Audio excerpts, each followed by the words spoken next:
Call Haloyimla, Yahweh, Bahasham, Yahweh Shai, Bahasham, Rakaha Kodash. Double honors to the apostles and elders of Great Millstone, better known as GMS, who rule well. Peace and salutations unto the hopefully elect.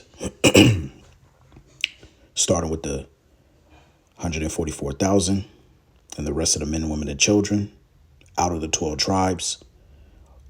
All right, whom Yahweh Basham Shah will have mercy upon, which represents the tabernacle of David. I'm your brother Matazaba from the branch of the Great Millstone here in Melbourne, Australia. All right. And through the spirit, I have been hanging on a couple of days to finally catch some time to go into this controversy of the Japhites, all right, which consist of your so-called Polynesians today, all right, which in ancient times were known as the Minoans or the Ionians. And they have been going full scale against Esau, as Esau has tried to pass through legislation, all right, to take away the rights of these Japhetic nations, all right, within their land. So what I'm going to do is I'm going to cut the talking on my part, and I'm going to play this clip, and also we're going to play a second clip after this one so that you can get the context on how severe this legislation is for, Japhet, because, see, we're in the times now where this devil is about to show his true horns, all right? But also, Yahweh Basham Yahweh Shai did say that he would make Esau despised amongst the nations, all right? So without further ado, let's listen up.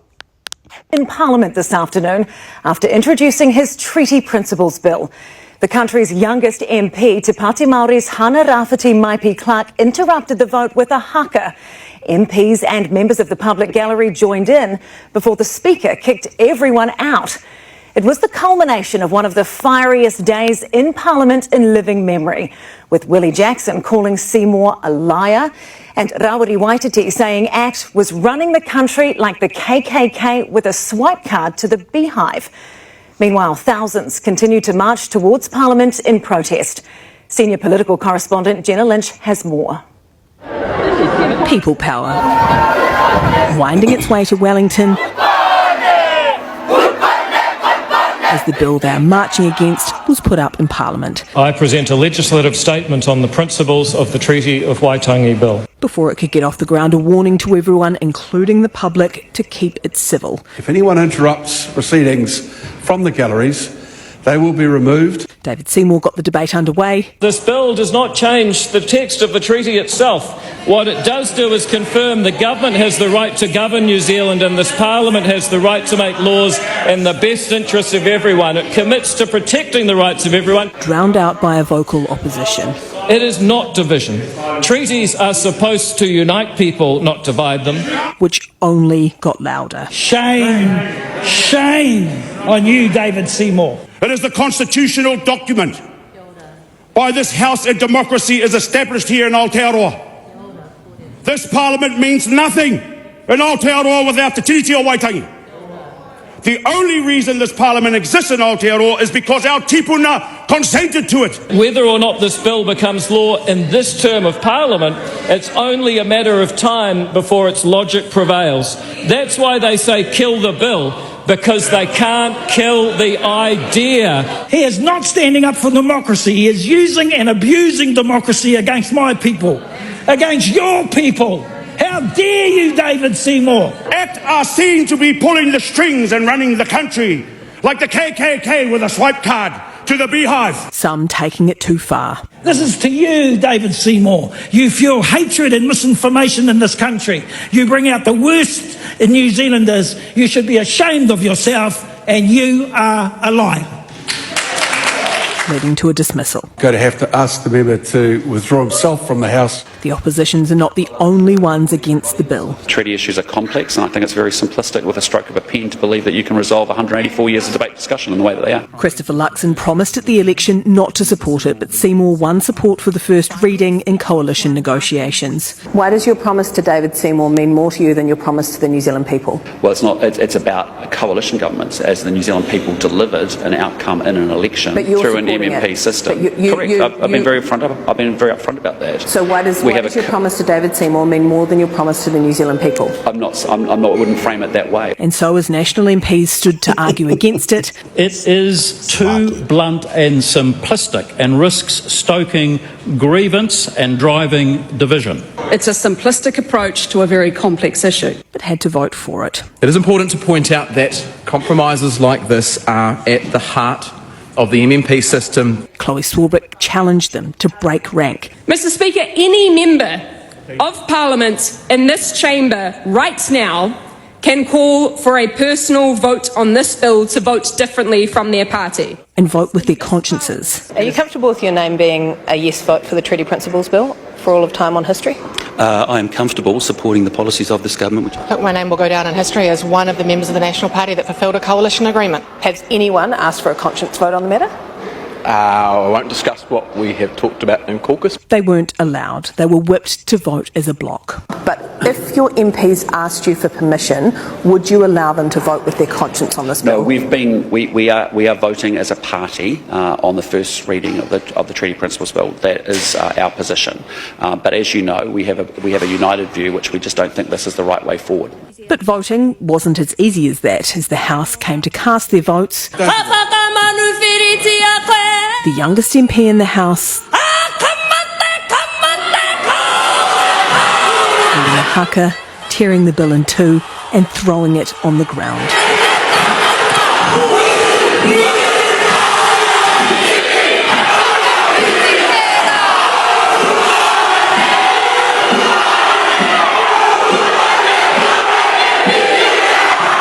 The Speaker suspending proceedings, halting the vote. The House is suspended until the ringing of the bells. The gallery is to be cleared. Eventually, the bill passed. The ayes are 68, the noes are 55. Fair to say, not without incident. Well, Jenna, this was an extraordinary day in the Parliament, highly charged, emotional. So where to from here?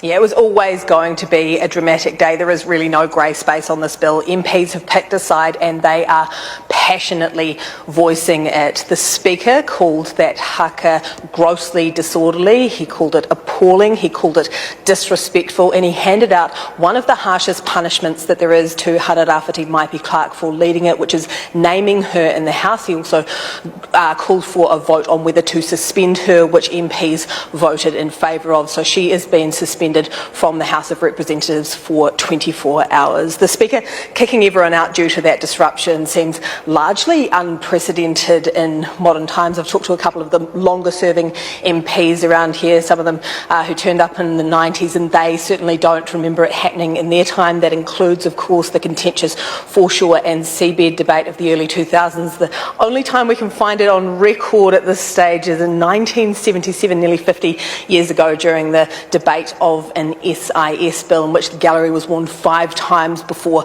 the Speaker finally cracked. It's certainly one of the most, if not the most, raucous displays I have seen in the Parliament. Now that the bill has been voted on, though, the debate passes over to the public. The Justice Select Committee has been charged with hearing submissions on the bill for the next 6 months from the public, and if today is anything to go by, we can only imagine how heated this is going to get.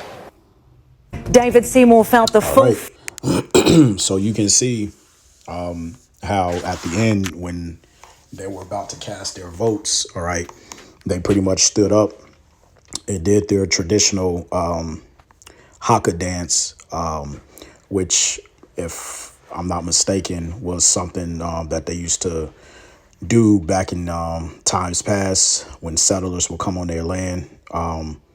They would do that traditional dance. You could look it up yourself, but basically it was to scare off the enemies, right? Now, that standoff and doing that dance basically was their way of giving an answer to Esau that the hell with your treaty. So now what we're going to do is we're going to come to another clip, video, so that we can get some context on the backstory and what's going to happen with this bill actually passing through. All right, now check this out. David Seymour introduced the Treaty Principles Bill into Parliament yesterday, and so this is the quickest breakdown I can possibly do about why that's bad for anybody that doesn't have time to look into it. As a starting point, the treaty principles are already cooked. There's two ways that laws are made, one's through Parliament and the other one is through the courts. And the treaty principles are something that has come up through the courts. And this is because when the treaty was signed in 1840, there were two versions, one in Māori and the other in English. And the English and Māori version of the treaty don't match up, and that's one of the biggest issues with the Treaty of Waitangi. But a really key thing to remember is that the majority of Māori rangatira signed the Māori version. And absolutely nowhere in the Māori version does it say, we cede sovereignty. So all the arguments about Māori ceding sovereignty and the Queen having supreme power and all that kind of stuff come from the English version. But the reason we're not allowed to rely on that as a total kind of be-all and end-all is because most of the Māori signed the Māori version. One of the most important parts in the Māori version is that Māori were guaranteed tino rangatiratanga over their homes, over their lands and over their possessions or taonga. The rangatira of the time would have gone, well of course, like no doubt about that, but tino rangatiratanga would have been the closest possible word to sovereignty. And the word tino rangatiratanga has been studied for decades now, but what does tino rangatiratanga actually mean? And it's more than sovereignty, and it's a really special Māori concept about having self-determination, autonomy, mana motuhake, and sovereignty over yourself. And this guarantee of tino rangatiratanga under the Māori version of the Treaty of Waitangi is where a lot of the legal arguments of today stem from about what rights Māori should have under the treaty. And just as an example of this, if Māori were guaranteed tino rangatiratanga over their own homes under the Treaty of Waitangi, in what world did the Crown have the right to come into those homes and take Māori babies out of them? You see what she just said? And see, Esau, that's what he's been doing. Okay, grape, rob, pilgrimage, all right, all throughout the four corners of the earth. All right, see, he didn't just do it, all right, to Jake. All right, started with the Northern Kingdom tribes with Gad, Reuben. All right, but he did it to them as well. Japhet, he pushed Japhet out of their lands, man. And that's why Apostle Tahar always goes into, when he goes over Ezekiel, the 38th chapter, where it talks about Gog and the land of Magog. All right, how the Lord is, upset with Mount Seir, right? But he's against Gog and Magog. Why? Because who occupies that land over there, which is really in the land of Russia? The Edomites. Okay, they've taken over that land because this person here, okay, which judging by her spirit, all right, she could be a Japhite, all right, and she could be an Edomite through her father. We don't know, but judging, she could be a Japhite, right? They used to occupy that land in Russia. That was their land. Okay. And you can get that at Genesis, the 10th chapter, where you go into the Isles of the Gentiles, man. That was all given to Japhet, Europe, what they call Europe today. All right. But Esau, okay, he graped, robbed pilgrimage, and he did the same thing here in Australia when you had a man by the name of Captain Cook who came to this country. And you have something here called the lost generation, or sorry, Salakia, forgive me, not the lost generation, but here in Australia, they call it the stolen generation. So the same thing they did here in Australia to the Japhetic tribes here in Australia, the so-called Aborigines, all right, they did to the Japhite tribes over there in New Zealand, man. They took their children out of their houses. But here in Australia, they call it the stolen generation. You see? So these devils, they got a lot to pay, but let's listen in closely to what else she has to say. The answer is that they didn't have the right. They breached the treaty, and they did it in a way that caused harm for a lot of Māori whānau that have ended up perpetuating cycles of violence ever since that breach of the treaty. In the English version of the treaty, the tino rangatiratanga part is defined as undisturbed possession of lands and forests and stuff. And that is just so wrong when you understand the cultural context behind the word or the phrase tino rangatiratanga. There's no way they match up in any way. And just to remember that most of those rangatira only signed the version where they were guaranteed tino rangatiratanga, not undisturbed possession. So tino rangatiratanga was the closest possible word to sovereignty, but the Crown knew that Māori were never going to cede tino rangatiratanga, so they made up a word for sovereignty. And that word is kāwanatanga, which derives from the word kāwana, which means governor, because there were governors coming over from Britain. So the Māori version of the treaty says that the rangatira cede ka wanatanga to the Queen of England, which wasn't a word in the Māori vocabulary back then. So they would have gone, okay, you can have your ka wanatanga as long as I've got my tino rangatiratanga, that's sweet as. But this fundamental difference in meaning is the reason that we have the treaty principles. Because the Crown's going, hey, I've got full sovereignty, I can do whatever I want. And the Māori are going, no, you guaranteed me tino rangatiratanga and you've stomped all over that. And actually honouring the treaty and upholding the treaty would mean recognising tino rangatiratanga to its full extent, which is something that the Crown is just not prepared to do. So the courts have had to look at both versions of the treaty and go, guess we've got to find a middle ground. And this middle ground that the court found is not controversial at all, or it shouldn't be if you're a fair and reasonable person.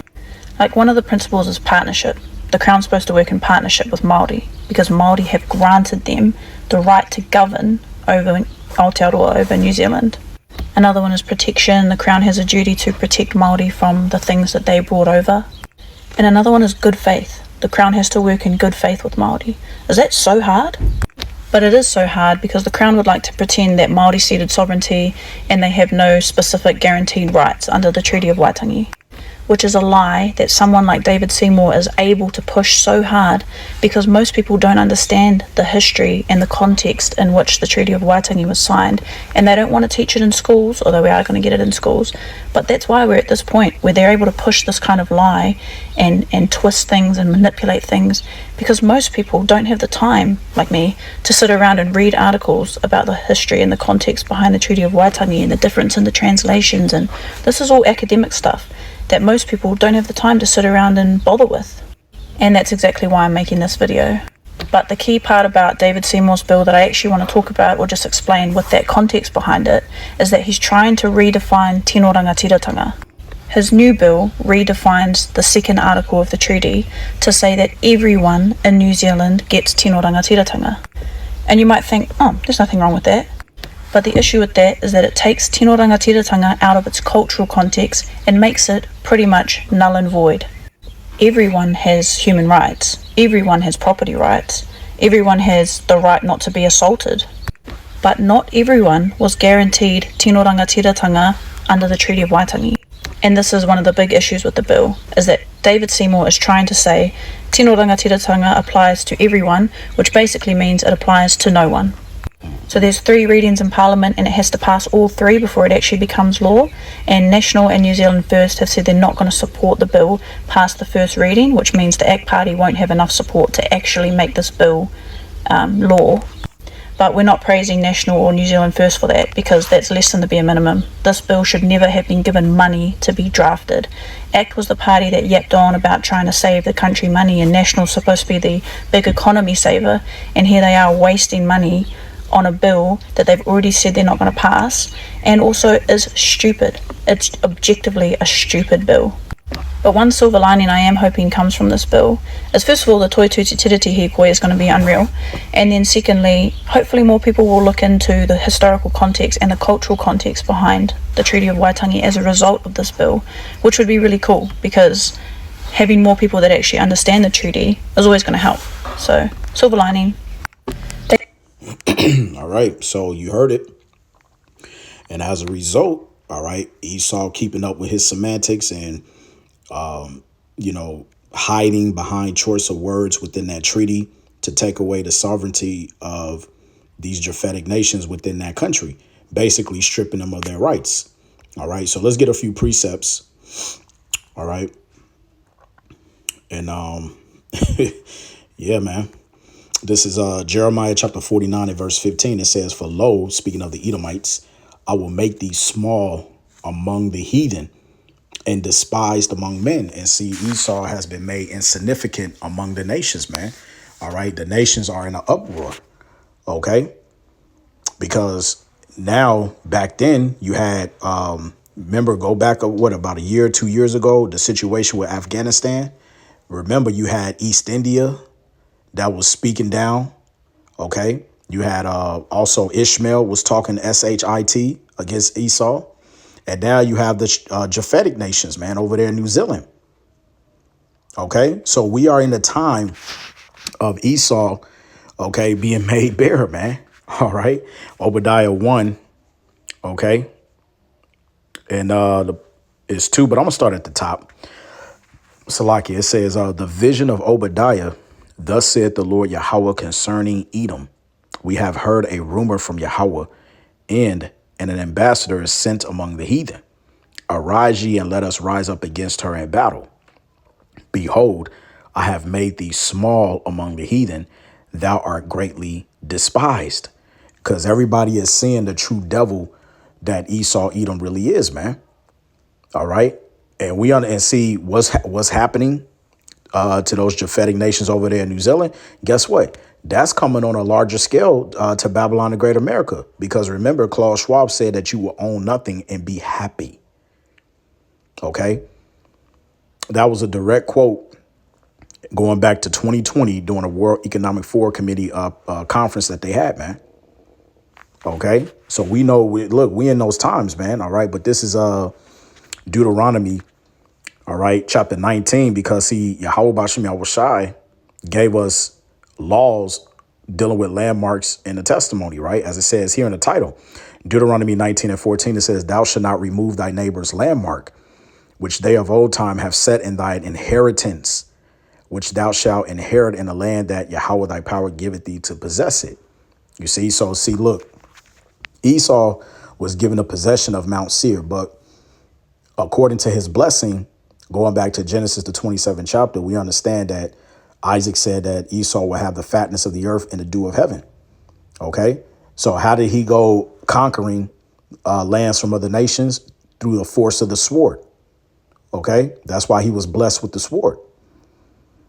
All right. So it says, let me read it again. Deuteronomy 19:14, thou shalt not remove thy neighbor's landmark, which they of old time have set in thine inheritance, which thou shalt inherit in the land that Yahweh thy power giveth thee to possess it. Now, I mentioned earlier, when you go to Genesis, the 10th chapter, Japhet was given those lands over there in Europe. Okay. And when you deal with it, Genesis 10:2, the sons of Japhet, Gomer and Magog and Madai and Javan and Tubal and Meshach and Tiras. And the sons of Gomer, Ashkenaz, all right, which is over there in Germany today, and Riphath and Togarmah, which are ancient name for Turkey around that region. Verse 4, and the sons of Javan, okay, or Yawan, Elisha and Tarshish, Kittim, all right, which is the land of Cyprus today, and Dodonum. By these, and here's the point, were the isles of the Gentiles divided in their lands, everyone after his tongue, after their families, and in their nations. Now, when you do, let's see here. I'll pull up another tab. So when you type in ancient map of Japhet, all right, we'll just do this real quick. Get a good one.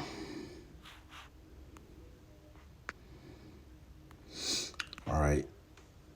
So, as you can see, Japhet, they had Europe. Okay.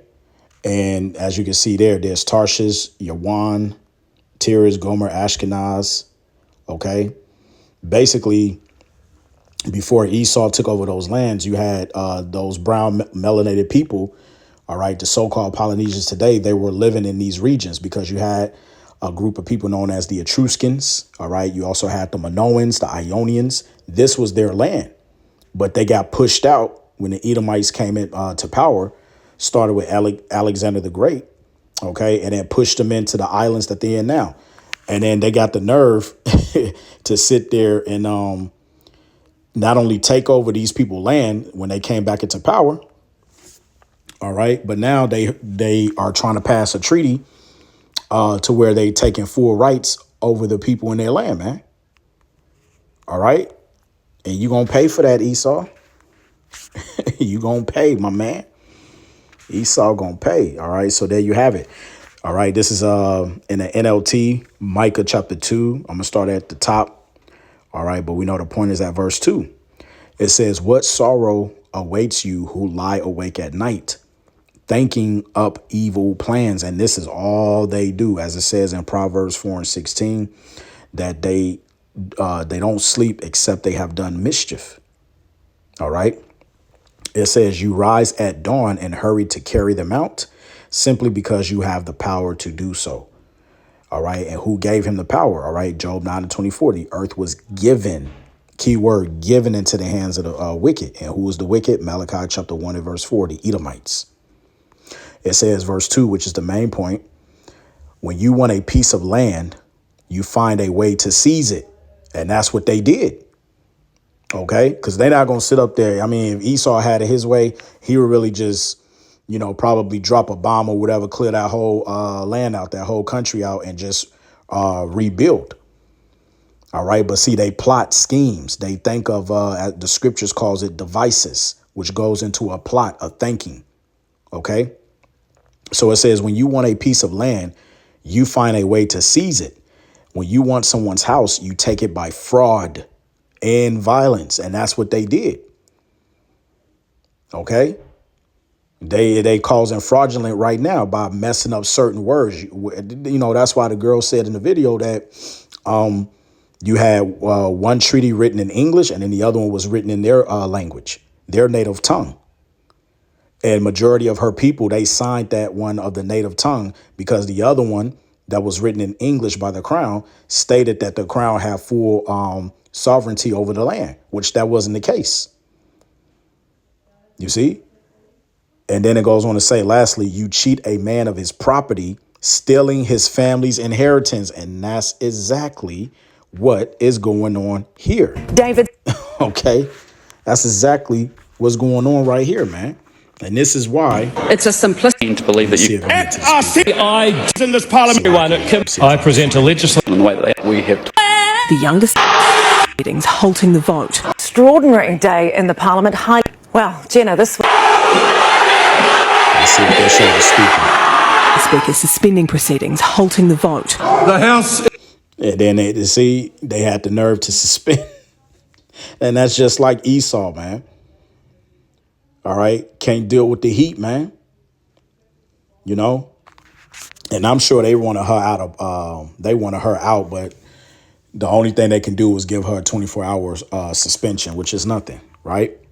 So let me read Micah 2:2 again. It says, when you want a piece of land, you find a way to seize it. And when you want someone's house, you take it by fraud and violence. And you cheat a man of his property, stealing his family's inheritance. And that's what they do, man. All right. And you're going to pay for that. All right. This is Sirach 14:9, which says, a covetous man's eye is not satisfied with his portion. And here it is, Esau. You didn't got every fucking thing in the whole world, but yet your greedy ass ain't satisfied, man. It says, and the iniquity of the wicked drieth up his soul. OK, it damn sure ain't got no soul, man. He ain't got the living waters. All right. So this is Sirach 41:8, which says, woe be unto you, ungodly men, which have forsaken the law of the Most High. For if ye increase, it shall be to your destruction. And that's what's coming. Because, see, I believe the next precept, I got it right, is going to be to your destruction. Because, see, their inward thought, this is Psalms 49:11. Their inward thought is that what? Their houses shall continue forever, and their dwelling places to all generations. They call their lands after their own names. So here it is. You are in Japheth's land. All right, which they had to settle on because you pushed them out of their original lands up in Europe. And now here it is. You in their land calling yourselves New Zealanders. You're not New Zealanders. You're not Americans. You're not Canadians. You're not Australians. You're not Europeans. You're Edomites. OK, and inquisition is damn sure being made. And this is why the scripture says, and we'll end it on this. We'll close out. Let's get this in Isaiah 14 real quick. All right. Isaiah 14:21. So this is what Yahweh Bashem Yahushua said. He said, prepare slaughter for his children for the iniquity of their fathers, that they, meaning his seed, do not rise nor possess the land, nor fill the face of the world with cities, because that's what they did. But see, They don't understand that the counsel of the Most High, that shall stand. You Edomites are fucking finished. It's a wrap. But you really believe in your heart of hearts that you're going to rebuild bigger and better. You're going to implement your new world order, your enterprise. All right. But see, the Lord has other plans because Yahweh Shemiel Shah is only going to let you get so far. You see, you're only going to get so far. So, you know, that's pretty much on that. And that just goes to show you that, you know, these devils are being found out. OK, there's uproars of the people, as mentioned in 2nd Esdras, the 9th chapter. And this is why we are standing upon our watch, man. OK, because these devils are being not only exposed on an all-time high, but they're being despised amongst many nations. All right. So with that, I pray that this lesson was edifying. Us on to the next. Giving all praise, glory, and honor be to Yahweh, Ba'ashem Yahweh Shai, Ba'ashem Rakaha Kodash. Double honors again to the beloved apostles and elders who taught us this 144% truth. Peace and salutations unto the hopefully elect, starting with the tabernacle of David, which consists of the 144,000 and the rest of the men, women, and children out of the 12 tribes, whom Yahweh Ba'ashem Yahweh Shai will have mercy upon. I'm your brother, Mata Zabath, and this has been a GMS Melbourne, Australia lesson through the Spirit. Hey, keep putting up those prayers, Akion. We almost out of here. Shalom.